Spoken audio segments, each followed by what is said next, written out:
comparé aux autres, et je pense un des moins bons. En fait, et on est en train d'explorer tous les éléments qu'on pouvait s'attendre, enfin, qui ne sont pas surprenants en tout cas, et au final, j'ai l'impression on a une conclusion à la fin de ce chapitre qui aurait dû apparaître il y a 2 chapitres déjà. Enfin, en tout cas, chapitre où les événements ont commencé à se gâter. Enfin bref, dans tous les cas, ce chapitre aussi nous montre à quel point donc Sarada est en colère donc contre ses parents et aussi contre Naruto, même si en quelque sorte il n'a rien à voir, mais surtout qu'il pensait que celui-ci était au courant, et donc il l'a menti et tout. Mais au final, non, Naruto n'a pas menti du tout, puisque celui-ci n'était pas du tout au courant. Donc Sarada, elle, en tant que ayant le sang des Uchiwa coulant en elle, ça c'est quasiment sûr, euh, réveille de nouveau son Sharingan. D'ailleurs, elle ne contrôle pas d'ailleurs le réveil de son Sharingan comme ça. Elle ne contrôle pas du tout ça. Je pense que c'est assez évident. Donc, il se manifeste avec la colère, la tristesse qu'elle éprouve, mais surtout de la colère. Hein. Qu'elle éprouve. Oui, parce que croyez le nom, c'est de la colère. Bon, de la colère et de la tristesse. Bref, les deux en même temps. Dans tous les cas, en tout cas, elle ressent beaucoup d'émotions et ça réveille son Sharingan. Et là, Naruto, évidemment, face à la phrase typique, en quoi ça te regarde pas, comment tu peux comprendre, nanana. Voilà, évidemment, vous dites ça à Naruto qui n'a jamais eu de famille et qui considère le village comme sa famille, un peu de la même manière que Sandaime le faisait, ce qui est très beau, je trouve.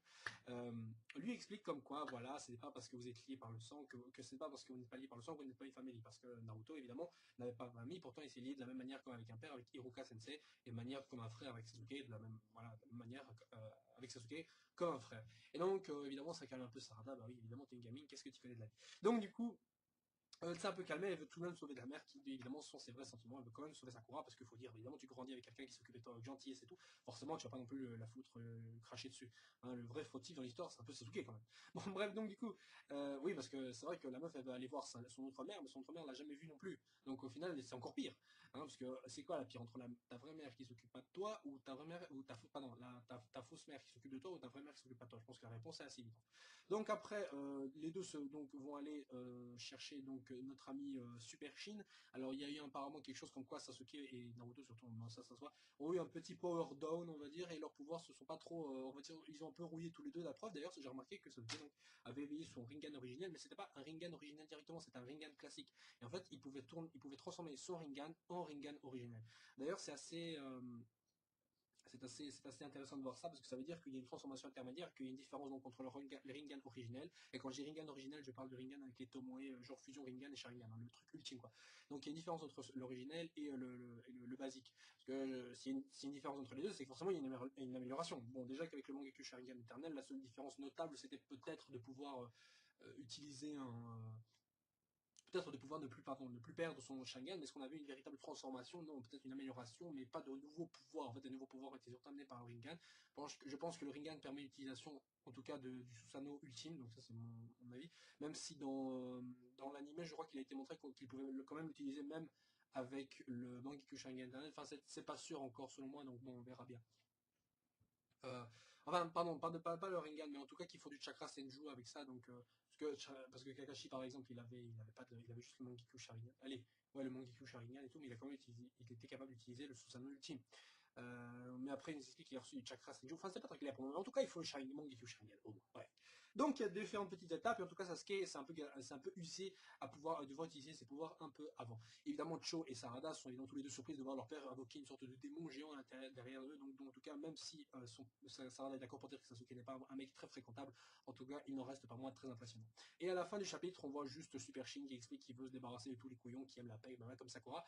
Mais bon, il est question encore une fois de gêne, et bon, c'est un petit blabla, un petit discours que j'aime pas trop au final. Mais tout ce qu'il y a à retenir, c'est qu'à la fin, finalement, Sakura veut en découdre. C'est qu'elle aurait dû faire bien plus tôt au lieu d'écouter, rester là sans bouger. Parce que je me suis dit peut-être que Sakura n'agit pas parce qu'elle se sent en danger, qu'il y a autour plein de cavités Sharingan, donc elle peut pas faire de mouvement. Mais la voir carrément, le mettre au défi, l'autre mec, comme ça, genre, je vais y aller, c'est bon. Bah, ça me dit clairement qu'elle pouvait faire ça depuis le début et qu'elle attendait juste que le mec termine de parler. Et je trouve ça un peu con. Je veux dire, tu aurais pu l'assommer, bam, tu le prends avec toi, et voilà, section des interrogatoires, et blablabla, patati patata. Fin, fin de l'histoire. Donc je me demande vraiment où ils sont, parce qu'il est question de la dimension de Kaguya, ou qu'il a fait des Shadow, enfin, je veux dire, ça sert un peu à rien, plus personne ne peut accéder normalement à ces dimensions.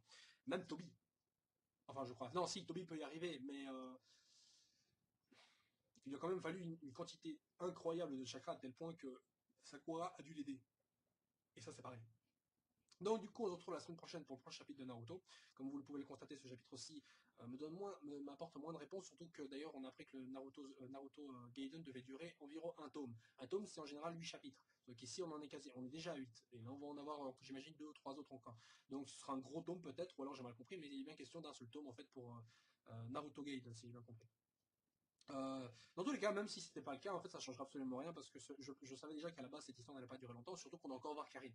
Il est évident que pour rechercher Super Chine, il faut aussi voir Karine avant ça. Je veux dire, ça sert à rien de la mentionner plusieurs fois et de lui donner une place importante dans le récit, surtout si c'est pour pas le montrer.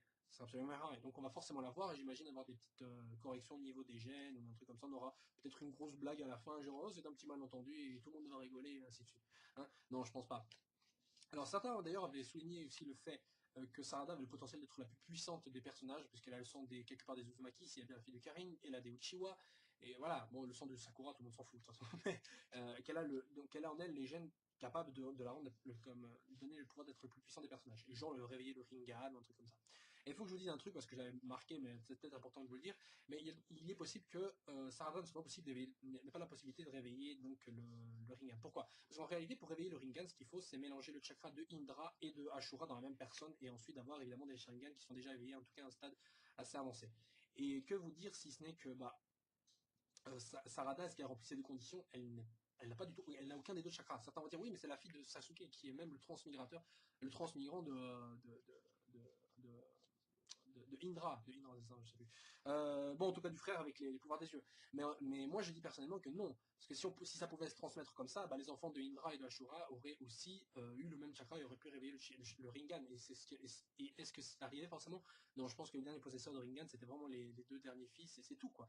Non, non, parce que sinon, on aurait eu alors toute une famille avec des Rinnegan. Et d'ailleurs, étrangement, c'est ce qui nous arrive finalement, parce que dans le nouveau film, d'ailleurs, qu'on aura, Naruto's Movie avec Bolt, donc sur le fils de Naruto, on a apparemment un méchant qui aurait des Rinnegan dans ses deux mains et des Byakugan, un truc, une sorte de fusion, un ennemi soi-disant plus puissant que Kaguya et tout, mais je veux dire, comment ils vont faire déjà que Kaguya c'était déjà la merde. Et donc, si on doit faire affronter dans le méchant principal du fils de Naruto un gars qui est encore plus puissant, je veux dire, comment il faut faire? Ou alors, ils vont donner un power-up, soit géant à Boruto, soit un power-down géant à Naruto, pardon, au méchant. Finalement, ça n'a aucun sens. Vous n'allez pas me ramener à une autre saloperie du camp au Tsutsuki qui sort de je ne sais pas où. Je trouve ça débile, personnellement. J'aurais préféré plutôt voir Sarada contre un Boruto, limite, voilà, ça m'aurait rappelé la première génération de Naruto, ça rend pas les choses moins intéressantes. Hein. Bon, dans tous les cas, on va zapper plutôt ces petits détails-là. Tout ce qu'il y a à retenir, c'est qu'en gros, Sarada ne peut pas éveiller pour moi le Rinnegan parce qu'il lui faudrait le chakra des deux transmigrants. Est-ce qu'elle devient le transmigrant? Pas du tout, vu que les deux autres sont encore en vie. Naruto Sasuke, ils sont encore en vie, donc Sakura ne peut pas l'être. Sakura, pardon, Sarada ne peut pas l'être. Et même s'il avait le Mangekyou Sharingan éternel, ça ne change rien. Il lui faut, de toute façon, le chakra de Indra et de Ashura. Alors Madara, comment ça se fait qu'il l'a fait, qu'il a réussi? C'est parce qu'il avait déjà le chakra d'un des transmigrants en lui. Il a juste pris avec l'ADN de Senju de Hashirama, il a foutu ça en lui. Et voilà, là, il avait le chakra des deux. Si, par exemple, Danzo ne pouvait pas éveiller le Rinnegan, parce que même s'il avait des Sharingan, il n'avait pas forcément le chakra d'un des transmigrants. Il avait peut-être le chakra d'un des deux, celui enfin, celui qui l'ancêtre des Senju. Putain, j'ai confondu les deux noms maintenant, super. Je crois que c'était Ashura, mais il n'avait pas forcément celui de Indra, et même il n'avait pas de Mangekyou Sharingan lui-même. Et de toute façon, est-ce qu'il pouvait supporter le pouvoir? Pas du tout, parce que regardez bien par exemple Obito. Obito lui-même, il disait qu'il ne pouvait supporter qu'un seul Rinnegan parce que ça lui puisait trop de force. Sinon, il aurait pris les deux, forcément. Non, il en a pris qu'un seul parce que c'était sa limite.